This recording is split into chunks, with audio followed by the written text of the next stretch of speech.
ನಮಸ್ಕಾರ ಎಲ್ಲರಿಗೂ ಸರೋಜಾನ್ಸ್ ಕಿಚನ್ಗೆ ಸ್ವಾಗತ. ಇನ್ನೇನು ಮಾವಿನ ಹಣ್ಣಿನ ಸೀಸನ್ ಸ್ಟಾರ್ಟ್ ಆಯಿತು. ಸೊ ಉತ್ತರ ಕರ್ನಾಟಕ ಸ್ಪೆಷಲ್ ಮಾವಿನ ಹಣ್ಣಿನ ಸೀಕರಣೆ ಹೇಗೆ ಮಾಡೋದು ಅಂತ ತೋರಿಸ್ಕೊಡ್ತೀನಿ. ಫಸ್ಟ್ಗೆ ನಾನಿಲ್ಲಿ ಬೇಳೆನೇ ನೋಡೋಣ ಅಂಟಿಯರು ಬರ್ತಾರೆ ಹೋಳಿಗೆ ಮಾಡೋಕ್ಕೆ. ಮತ್ತು ಹಿಟ್ಟನ್ನ ಹಾಕ್ಕೊಂಡು ಇಟ್ಕೊಂಡಿದ್ದೀನಿ. ಹೋಳಿಗೆ 2 ವಿಷಲ್ ಆದ ನಂತರ ನೀರನ್ನ ತಕ್ಕೊಂಡು ಇದಕ್ಕೆ ನಾನು 2 ಗ್ಲಾಸ್ನಷ್ಟು ಬೇಳೆಗೆ 2 ಗ್ಲಾಸ್ನಷ್ಟು ಬೆಲ್ಲನ ಹಾಕ್ಕೊಂಡು ಈ ಥರ ಸ್ವಲ್ಪ ಕುದಿಸ್ಕೋಬೇಕು. ಪ್ಲೀಸ್ ನಮ್ಮ ಚಾನಲ್ ಯಾರು ಸಬ್ಸ್ಕ್ರೈಬ್ ಮಾಡಿ. ಇದು ಹೋಳಿಗೆ ಸೀಕರಣೆ ಅಂದರೆ ಸಖತ್ತಾಗಿರೋ ಕಾಂಬಿನೇಷನ್ನು. ಈಗ ಮಾವಿನ ಹಣ್ಣಿನ ಸೀಸನ್ ಆಗಿರೋದ್ರಿಂದ ಉತ್ತರ ಕರ್ನಾಟಕ ಕಡೆ ಎಲ್ಲರ ಮನೆಯಲ್ಲೂ ಹಬ್ಬ ಹರಿದಿನಗಳಲ್ಲಿ ಇದನ್ನೇ ಮಾಡೋದು. ಆಮೇಲೆ ಸ್ವಲ್ಪ ತಣ್ಣಗಾದ ನಂತರ ಈ ಥರ ನುಣ್ಣಗೆ ರುಬ್ಕೋಬೇಕು. ಇನ್ನು ನೋಡ್ತಿರ್ಬೋದು ನೀವು ಹದ ಯಾವ ರೀತಿ ಬಂದಿದೆ ಅಂತ. ಪೂರ್ತಿ ತಣ್ಣಗಾಯಿಂದ ಸ್ವಲ್ಪ ಮಿಕ್ಸಿ ಮಾಡ್ಕೊಳ್ಳಿ, ಅಂದ್ರೆ ಹೂರಣ ಚೆನ್ನಾಗಿ ಬರೋದು. ಆಮೇಲೆ ಇದು ಮೈದಾ ಹಿಟ್ಟು ಸ್ವಲ್ಪ ಗೋಧಿ ಹಿಟ್ಟನ್ನ ಹಾಕಿ ಈ ಥರ ತಾಸು ನೆನೆಗೆ ಇಟ್ಟಿದ್ವಿ ನಾವು.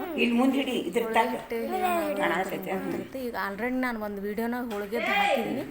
ಇಂಟ್ರೆಸ್ಟ್ ಇರೋದು ಹೋಗಿ ಚೆಕ್ ಮಾಡ್ಬೋದು. ಈ ಸ್ವಲ್ಪ ಈ ಥರ ಹಿಟ್ಟು ತೊಗೊಂಡು ತಗಡಿನ ಮೇಲೆ ಇದಕ್ಕೆ ಎಣ್ಣೆ ಹಾಕಲೇಬೇಕು ಕಂಪಲ್ಸರಿ. ಎಣ್ಣೆ ಹಾಕ್ಲಿಕ್ಕಂದ್ರೆ ಹೋಳಿಗೆ ಬರೋದಿಲ್ಲ. ಈ ಥರ ಹಿಟ್ಟಕ್ಕಿಂತ ಕನಕನೇ ಜಾಸ್ತಿ ಇರಬೇಕು. ಇದನ್ನು ಆ್ಯಕ್ಚುಲಿ ನಮ್ಮ ಅತ್ತೆಯವರೇ ಮಾಡ್ತಿರೋದು. ಈ ರೀತಿ ತುಂಬ್ಕೋಬೇಕು.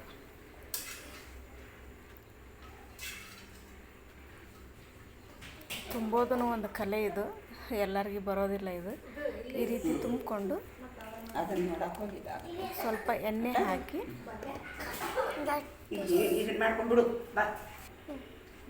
ಈ ರೀತಿ ನಿಧಾನಕ್ಕೆ ಲಟ್ಟಿಸ್ಕೋಬೇಕು.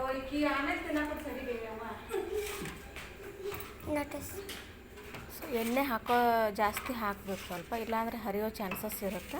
ಸೊ ಈ ರೀತಿ ನಿಧಾನಕ್ಕೆ ಲಟ್ಟಿಸ್ಕೋಬೇಕು. ತಗಡ ಅಂದರೆ ಹರಿಯೋದಿಲ್ಲ ತಗಡಿನ ಮೇಲೆ. ನೀವು ತಗಡಿಲ್ಲಪ್ಪ ಅಂದರೆ ಚಪಾತಿ ಮಣ್ಣಿನ ಮೇಲೂ ಮಾಡ್ಕೋಬೋದು, ಏನು ತೊಂದರೆ ಇಲ್ಲ. ಈ ರೀತಿ ಬಿಸಿ ಆದ ಹಂಚ ಮೇಲೆ ಈ ರೀತಿ ನಿಧಾನಕ್ಕೆ ಹಾಕ್ಕೋಬೇಕು. ಆಮೇಲೆ ಎಣ್ಣೆ ಹಾಕ್ಕೊಂಡು ನಿಧಾನಕ್ಕೆ ಹಾಕ್ಕೊಂಡು ಸುತ್ತಲೂ ಎಣ್ಣೆ ಹಾಕಿ 2 ಕಡೆನೂ ಚೆನ್ನಾಗಿ ಬೇಯಿಸ್ಕೋಬೇಕು.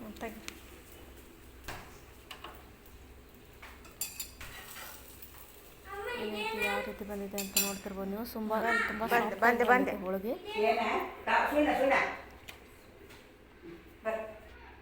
ಆಮೇಲೆ ಶೀಕರಣೆ, ಮಾವಿನ ಹಣ್ಣಿನ ಶೀಕರಣೆ ಹೇಗೆ ಮಾಡೋದು. ಫಸ್ಟ್ ತೊಳ್ಕೊಂಡು ಈ ರೀತಿ ಸಿಪ್ಪೆನ ಬಿಡಿಸ್ಕೋಬೇಕು. ಆ್ಯಕ್ಚುಲಿ ಇದನ್ನು ಕೈಲಿಂದನೇ ಮಾಡಬೇಕು. ನೀವು ಏನು ಮೇಡಮ್ ನೀವು ಕೈ ಈ ಥರ ಯೂಸ್ ಮಾಡ್ತೀರಾ ಅಂತ ಅನ್ಬೋದು. ಬಟ್ ಶೀಕರಣೆ ಯಾವಾಗಲೂ ಕೈಲಿಂದನೇ ಈ ರೀತಿ ಕಿವುಚಿ ಮಾಡೋದು. ಈ ರೀತಿ ಅಷ್ಟು ಇದನ್ನು ತಕ್ಕೊಂಡು ಸ್ವಲ್ಪ ಉಪ್ಪು, ನಾನಿಲ್ಲಿ 4 ಬಟ್ಲು ಸಕ್ಕರೆನ ಹಾಕ್ಕೊತಾ ಇದ್ದೀನಿ. ಅಂದರೆ ನಾವು ಸ್ವಲ್ಪ ಕ್ವಾಂಟಿಟಿ ಜಾಸ್ತಿ ಇದೆ ನಮಗೆ ಶೀಕರಣೆ. ಸ್ವಲ್ಪ ಕೈ